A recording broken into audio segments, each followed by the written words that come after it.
Le premier, c'est d'avoir peut-être contribué à mettre la fédération en ordre de marche en tant qu'entreprise fédérale associative. On a quitté l'amateurisme, qui était la tradition golfique, à une fédération professionnelle.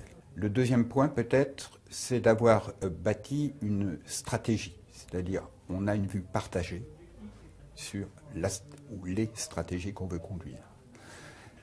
La troisième chose, c'est d'avoir rassemblé. Voilà, ça c'est plus mon façon de faire. Le point 4, mais ça c'est plus issu de ma vie et de ma formation.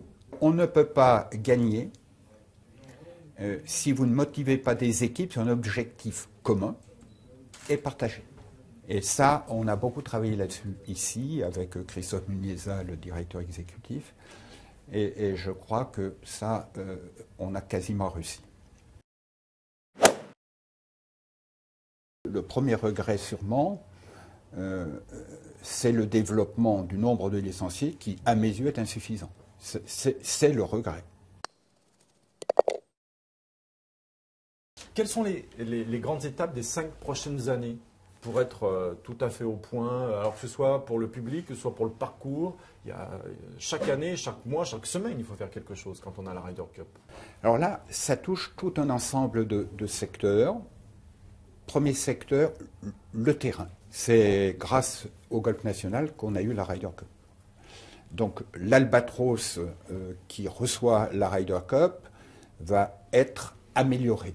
On a un budget important prévu, d'ailleurs qui fait partie du budget Ryder Cup, je peux le dire parce que ce n'est pas secret, 6 millions d'euros pour le parcours. Il y a les VIP qu'on doit recevoir, comment on va mobiliser, vous savez que le château de Versailles, on l'a bloqué 8 jours pour les VIP.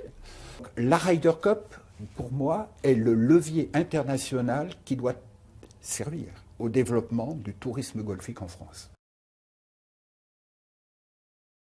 J'ai fait quand même un certain nombre de programmes avec d'excellents grands joueurs internationaux et celui qui m'a le plus marqué, c'est la dernière fois que je l'ai fait à l'occasion de l'Alstom Open de France avec Ballesteros. Donc on a joué un programme ensemble à l'époque où il était déjà malade. Donc il ne pouvait plus pivoter.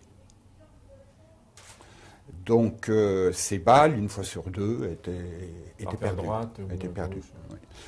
Et pour moi, c'est une telle image d'homme, de sportif, de locomotive du golf en Europe. Hein. On peut dire que Ballesteros, c'était notre grande locomotive. Ben, j'ai adhéré à sa peine pendant 18 trous. Vraiment.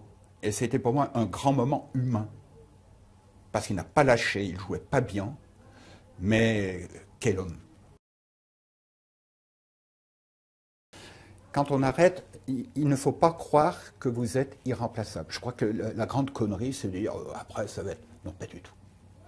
Il y a une équipe derrière, et c'est, je crois, une responsabilité d'un président, c'est de prévoir la suite. Elle est là, des gens de qualité, donc je n'ai aucun souci.